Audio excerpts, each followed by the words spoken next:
오늘 6장 신약성경 히브리서 6장 13절부터 20절에 있는 말씀을 보겠습니다. 히브리서 6장 13절부터 20절입니다.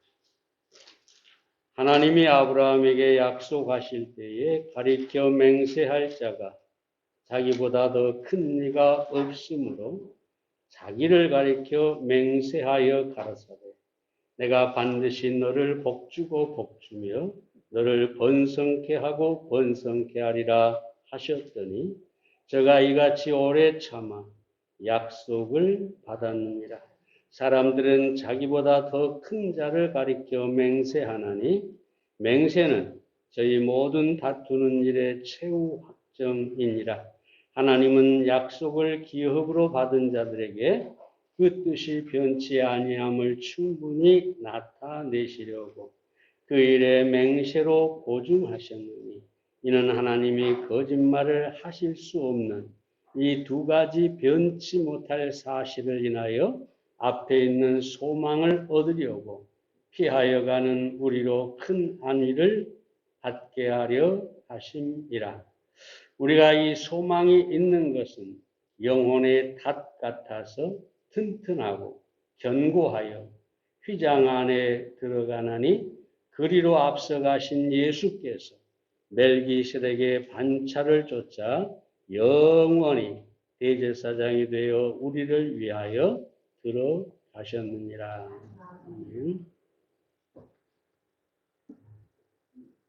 헤버라고 하는 작가가 호수에 비친 별이라는 글을 썼는데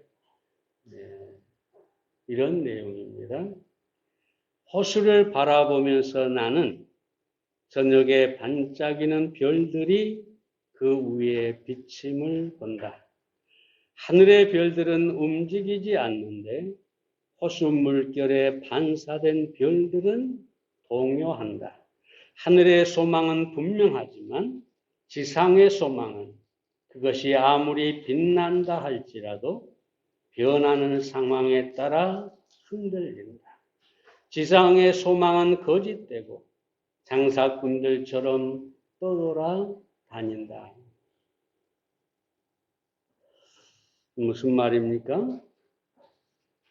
세상에 소망이 있고 하늘의 소망이 있는데 하늘의 소망은 하늘에 떠 있는 별과 같고 지상의 소망은 호수에 비친 별과 같다. 하늘에 떠 있는 별은 전혀 변하지 않는데 땅에 있는 호수에 비친 별은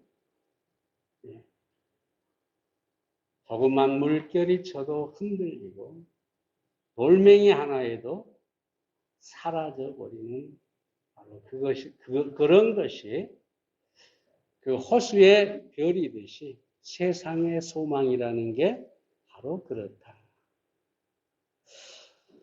중요한 것은 우리가 어디에 소망을 두고 사느냐.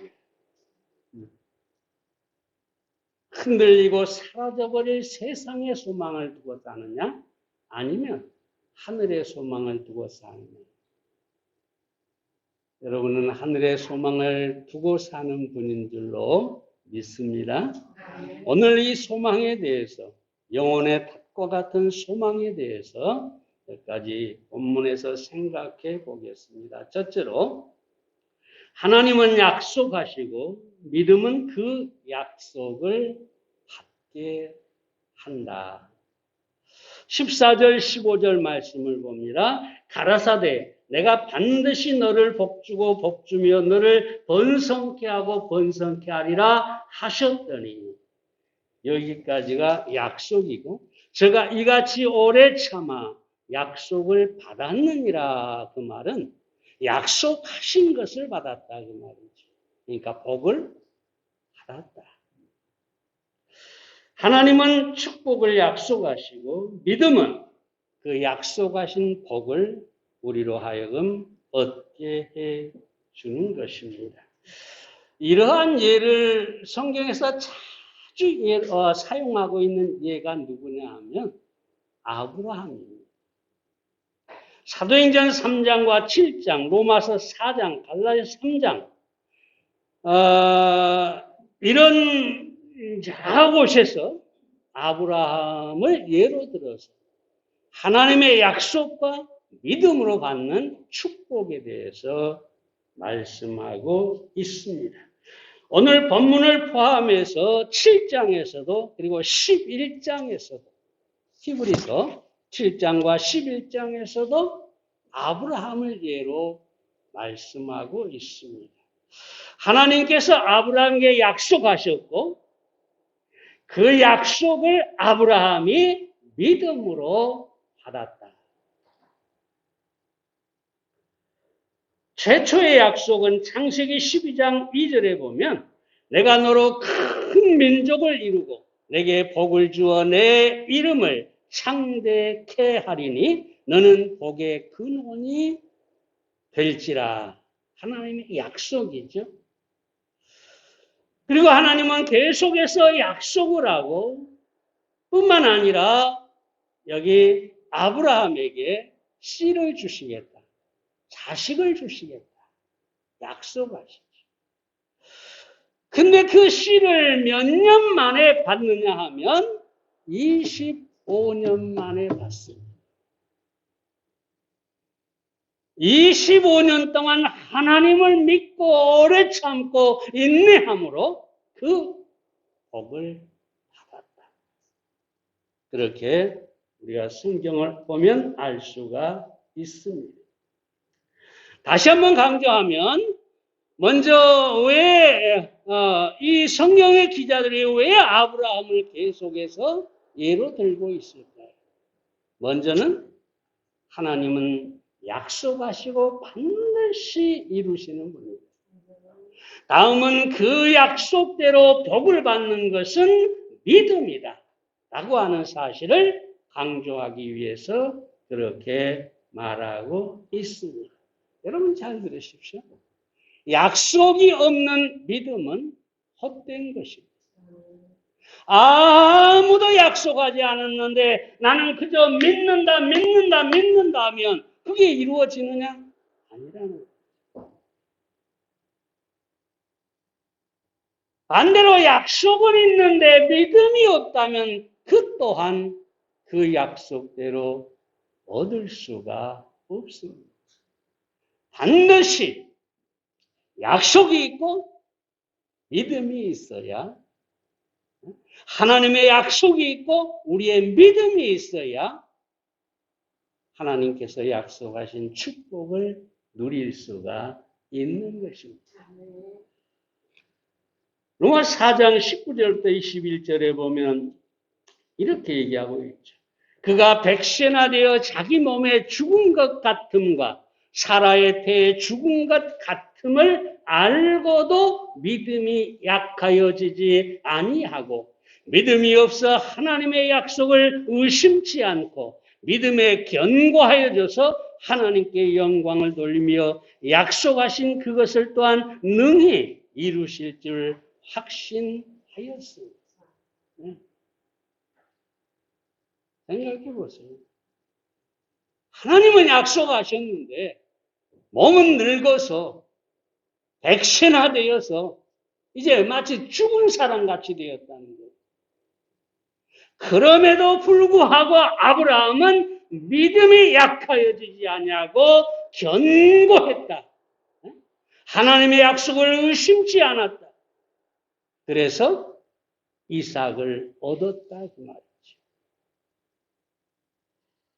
사랑하는 여러분, 신명기 4장 31절에 보면 내 하나님 여호와는 자비하신 하나님이시라. 그가 너를 버리지 아니하시며 너를 멸하지 아니하시며 내 열조에게 맹세하신 언약을 잊지 아니하시리라. 잊지 아니하시리라. 하나님이 자신의 약속은 절대로 잊지 않으신다고. 10년이 돼도 100년이 돼도 잊지 않으십니다. 잊지 않으시기 때문에 400여 년 동안 애굽에서 종노릇한 이스라엘 백성을 모세를 통해서 해방시켜 주십니다. 왜냐하면 하나님이 약속한 것이거든요. 근데 그 약속을 400년이 넘도록 잊지 않으시고 이루어 주신 하나님이십니다. 이스라엘 백성이 바벨론의 포로로 잡혀갔는데 70년간 포로 생활을 합니다. 마찬가지로 하나님은 이스라엘 백성을 거기에서 고토로, 다시 말하면 다시 이스라엘 땅으로 옮기신다고 약속하셨는데 그 약속을 잊지 않고 이스라엘 백성을 다시 회복시켜 주셨습니다. 하나님께서 이스라엘 백성들에게 가나안 땅을 주셨습니다. 2000년 동안 이스라엘 백성이 흩어져 살다가 하나님께서 잊지 않으시고 기억하심으로 말미암아 그들이 다시 가나안 땅으로 돌아와서 나라를 건설하게 하셨다는 것이죠. 이런 역사적 사실만 봐도 하나님은 절대로 약속하신 것을 잊지 않으십니다.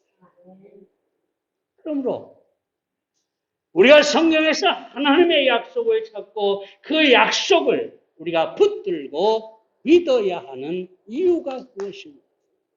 하나님은 어떤 약속도 잊지 않으시기 때문에 아무리 시간이 가고 아무리 그 약속이 눈앞에서 이루어지지 않는 것 같을지라도 아브라함처럼 의심치 말고 믿음을 견고하게 가지고 확신해야 되는 것입니다. 그럼 반드시 약속대로 이루어 주실 것입니다.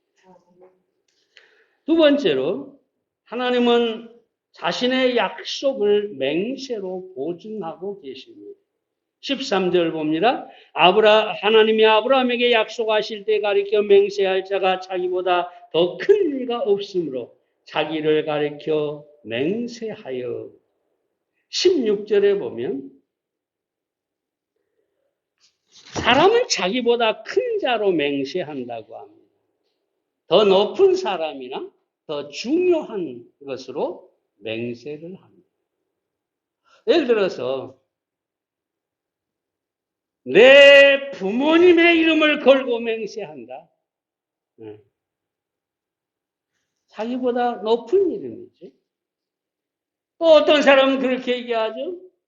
내 자식을 걸고 맹세한다. 왜냐하면 자식은 자기보다 높지는 않지만 어떤 사람입니까? 가장 귀한 사람이죠. 그러니까 사람은 맹세할 때 자기보다 높거나 가장 귀한 것을 걸고 맹세를 한다는 것이죠. 어떤 사람도 잡초나 길가에 돌멩이를 걸고 맹세하는 사람은 없습니다. 그런 맹세는 아무 가치가 없죠. 그런데 하나님께서 맹세하시는데 무엇으로 맹세하시느냐?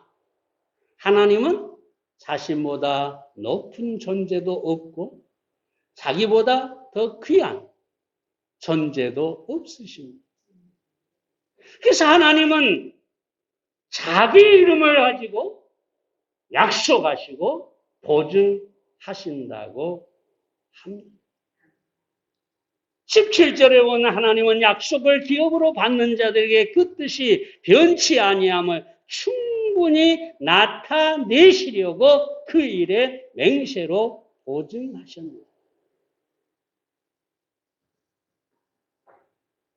하나님께서 변치 않는다. 하나님의 약속이 바뀌지 않는다 하는 사실을 증명하시려고 자기 이름으로 맹세하시고 그걸 맹세로 보증하셨다. 여러분, 이것보다 더 확실한 보증이 어디 있겠어요? 이것보다 더 확실한 사실이 어디에 있겠습니까? 그러므로 우리는 하나님께서 맹세로 보증하신 하나님의 약속을 믿어야 하는 것입니다. 이스라엘은 6,000년의 역사 중에 2,000년을 빼고 고난의 역사였어요. 전쟁, 포로, 박해, 그리고 또 이스라엘을 지금처럼 회복시키기 전에 2,000년 동안 나라를 잃고 전 세계에서 핍박을 받으며 살았죠. 2차 대전 때 우리가 잘 아는 것처럼 히틀러에 의해서 600만 명이 학살을 당했어요.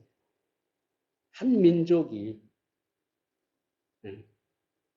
600만 명이 학살을 당하는 이런 그런 고난을 당했지요. 그런데 여러분 이스라엘에서 찾을 수 있는 게 뭔 줄 아십니까? 그들은 소망을 잃지 않았다는 거예요. 어떤 고난과 역경 속에서도 소망을 붙들었다는 거죠. 애굽에 살 때도 바벨론 포로가 돼서도 2,000년 동안 나라를 잃고 살 때도 그들에게는 하티크바라고 하는 소망이 있었기 때문에 저들은 살아남을 수가 있었습니다. 여러분 역사상 보면요. 많은 그 나라들이 일어났다가 민족들이 세워졌다가 흩어지고 망하고 이렇게 돼서요. 결국 그 어떤 민족들은 이름도 없이 사라져버리고 다시는 나라를 세울 수 없는 그런 그 나라들이 수없이 많습니다. 역사 속에.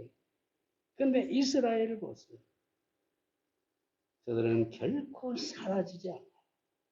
물론 하나님께서 저들을 그 고난 속에서 지키시기도 했지만 중요한 것은 이스라엘 백성들이 하나님을 바라보고 소망을 잃지 않았기 때문입니다.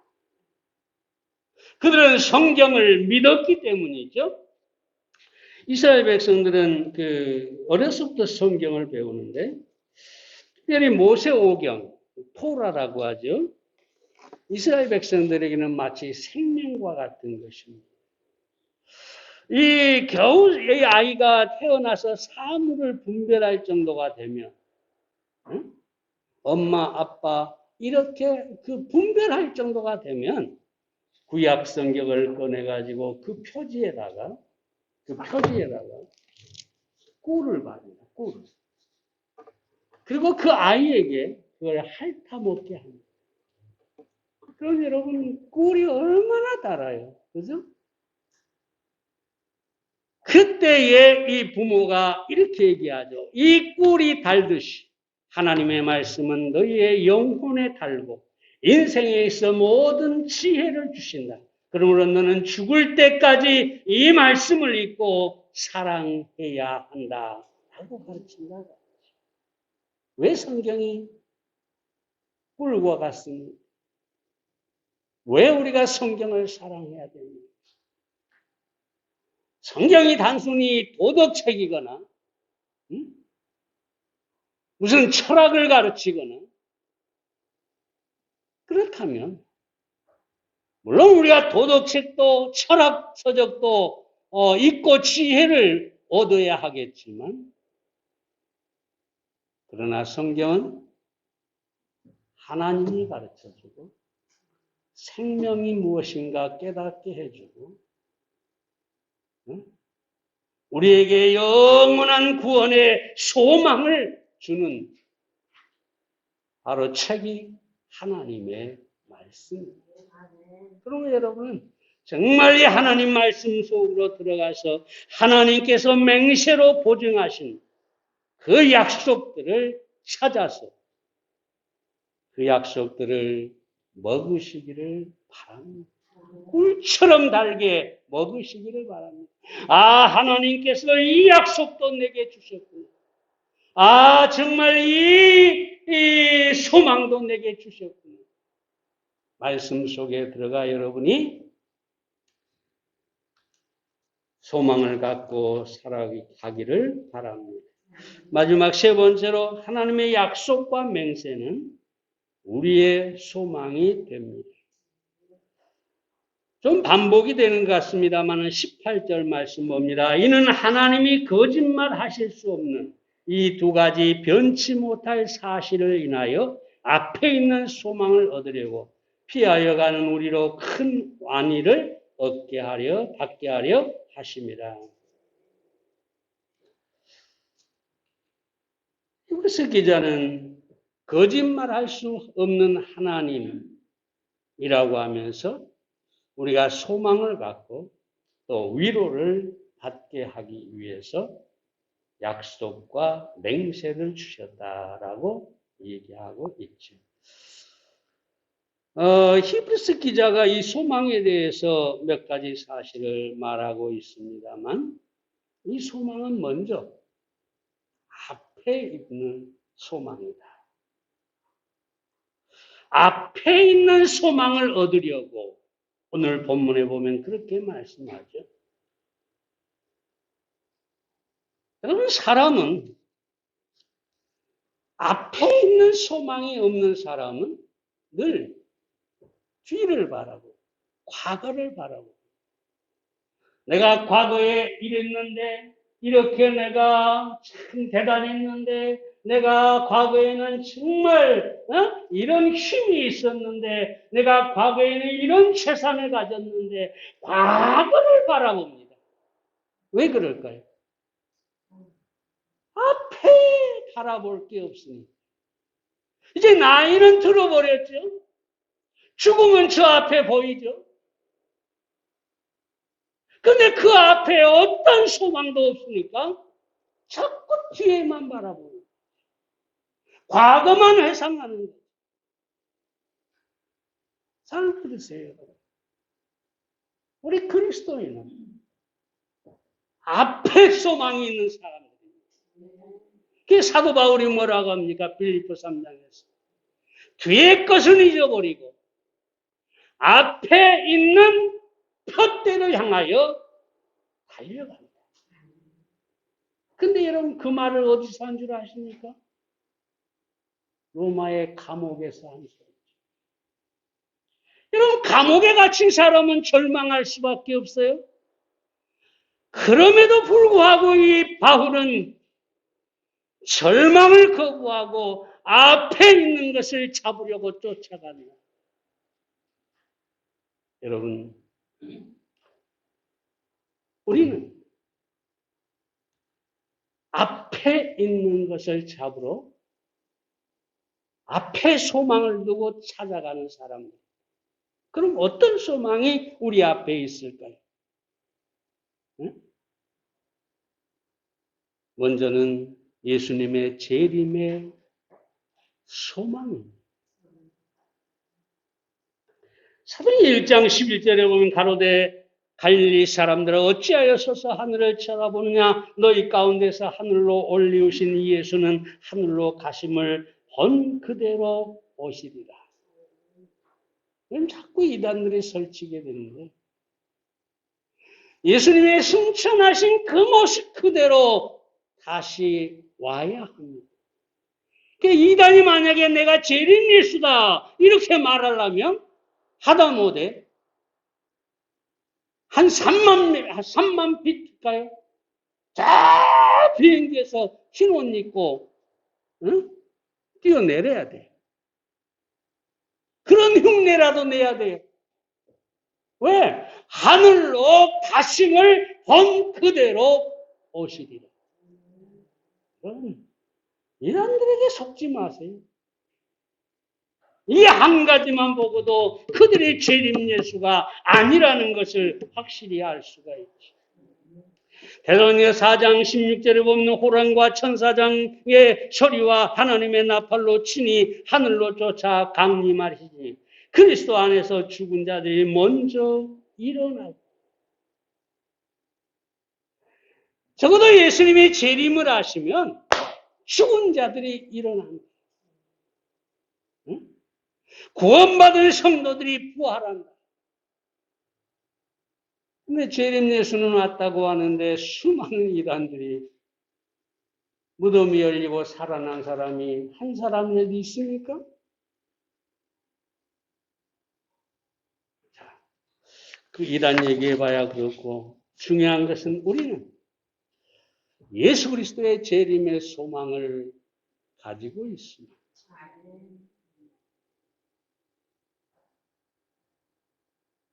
이 성경 주석가 박윤선 박사의 얘기를 한 적이 있는데 이분이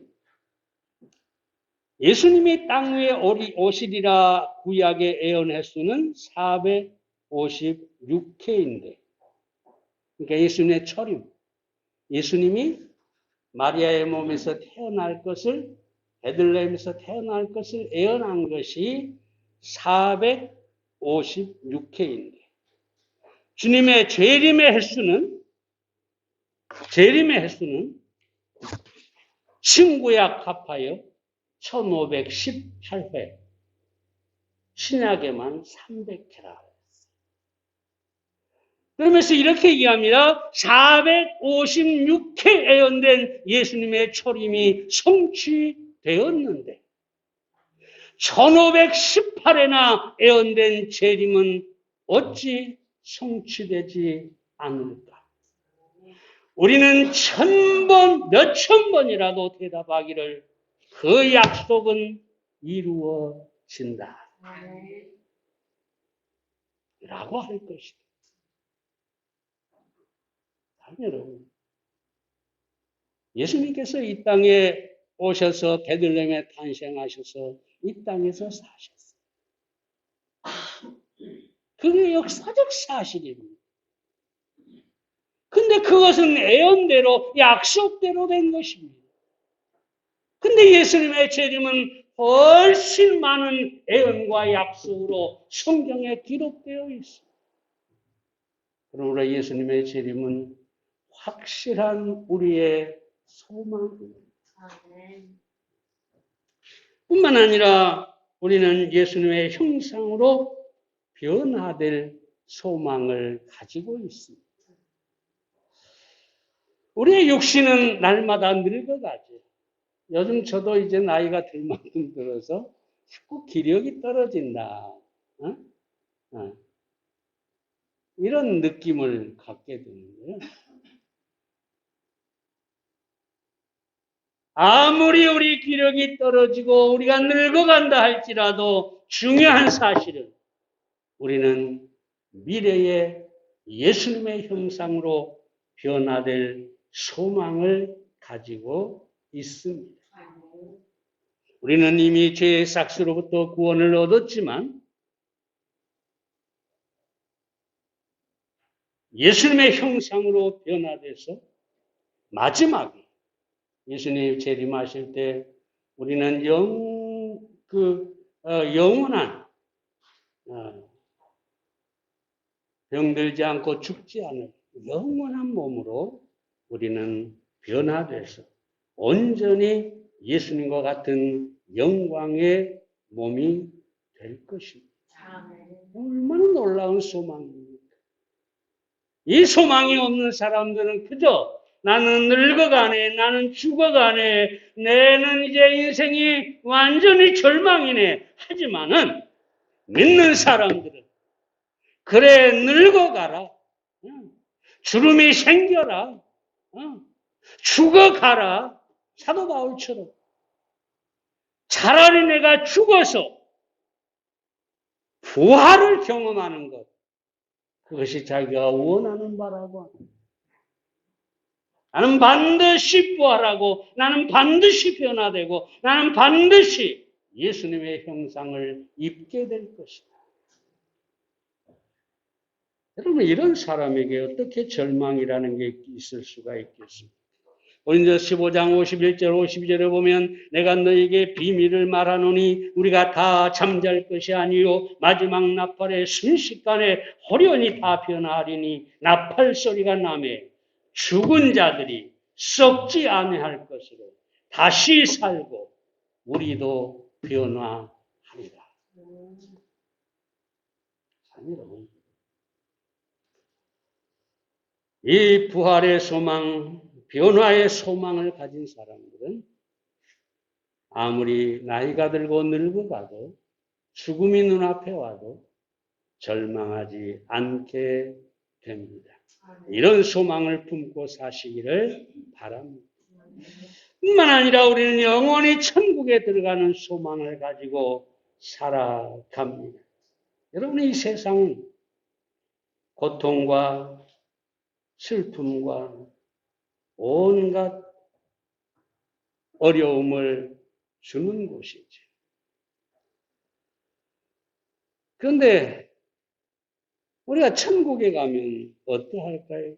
계시록 21장 4절을 보면 모든 눈물을 그 눈에 씻기심에 다시 사망이 없고 애통하는 것이나 고가는 것이나 아픈 것이나 다시 있지 아니하리니 처음 것들이 다 지나갔습니다.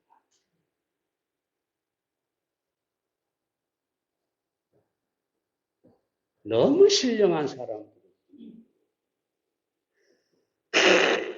영적인 것이 중요하지 뭐 천국이 중요하냐. 이런 사람들이 있는데 여러분, 천국은 실제 하는 곳이고 또 실제 해야만 되고 천국에서 영원히 사는 것이 없다면 다른 무엇이 가치가 있겠습니까? 그러므로 천국은 확실하게 있어야만 되는 것입니다. 살짝 이 얘기만 하고 마쳐야겠는데 제가 재미있는 글을 하나 읽었는데 여러분, 성경에 무저갱이라는 게 나와요. 무저갱. 그렇죠? 이 바닥이 없는 구덩이라 그런 뜻이에요. 바닥이 없는. 그동안에 많은 과학자들, 많은 사람들이 무저갱이 어디가 있느냐. 무저갱은 없다. 이렇게 얘기를 했죠. 그런데 천문학자들이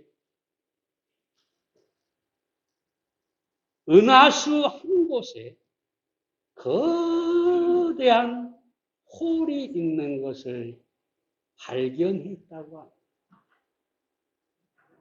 그래서 읽은 겁니다. 그런데 그 은하수에 거대한 구덩이가 있는데 그쪽으로 운석이나 이런 어떤 것들이 가까이 가게 되면 완전히 빨아들여서 흔적도 없이 사라져버린다. 그래서 어떤 사람들이 이게 성경이 말하는 무저갱이 아니냐 라고 얘기를 합니다. 그런데 제가 말씀드린 것은 그것이 무저갱이다 그 말이 아닙니다. 그것이 과연 무저갱인지 아닌지 우리는 알 수가 없습니다. 그러나 확실한 것은 무저갱은 충분히 이 우주 어딘가에 존재할 수 있다. 마지막 시대가 되면 마귀가 붙들려서 그 무저갱에 던져지게 될 텐데 1000년 동안 갇혀 지내게 된다고 했는데 무저갱은 충분히 존재 가능하다. 그렇다면 여러분, 천국과 지옥도 존재하는 것입니다. 무엇보다 우리는 천국에 대한 이 소망을 가지고 살아가야 합니다. 이 소망은 뭐냐? 영혼의 닷과 같다. 여러분, 배에 닷이 뭡니까? 닷을 딱 바다에다 내려놓으면 배가 떠내려가지 않아요. 그죠? 어지간한 바람이 불어도 파도가 쳐도 그 자리에 머물러 있죠. 영혼의 닷이다. 뭐가? 소망.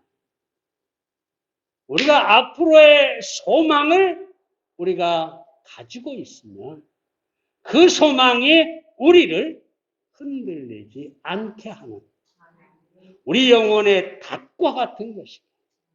그래서 여러분 계속해서 지난주에도 말씀드렸지만 여러분 안에 이 소망을 개발하시기 바랍니다.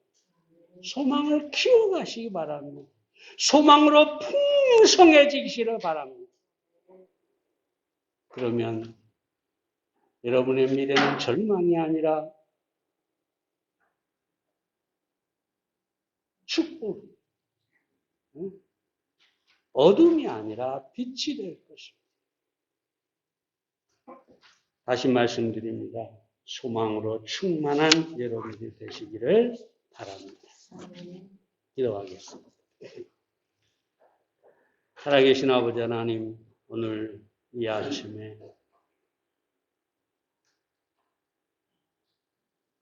영혼의 닭과 같은 소망에 대해서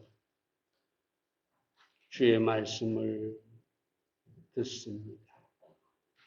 하나님께서 우리에게 약속하시고 우리가 그 약속을 믿을 때에 반드시 이루어 주심을 감사드립니다. 그 소망 가운데서 확실한 믿음을 가지고 이 마지막 시대에 흔들리지 않는 우리의 신앙이 될 수 있도록 축복해 주시옵소서. 우리는 약하여 늘 넘어지기 쉽고 때로 의심도 하고 하나님 아버지 시험에 빠지기도 합니다. 그러나 만약 우리가 소망을 개발하고 소망이 우리 안에 확실하게 자리 잡으면 하나님 우리는 결코 흔들리지 않게 될 것입니다. 성령께서 말씀을 통해 우리의 소망을 더욱 확고하게 하시고 우리를 소망 가운데 붙들어 주시옵소서. 예수님의 이름으로 기도해 싸움나이다.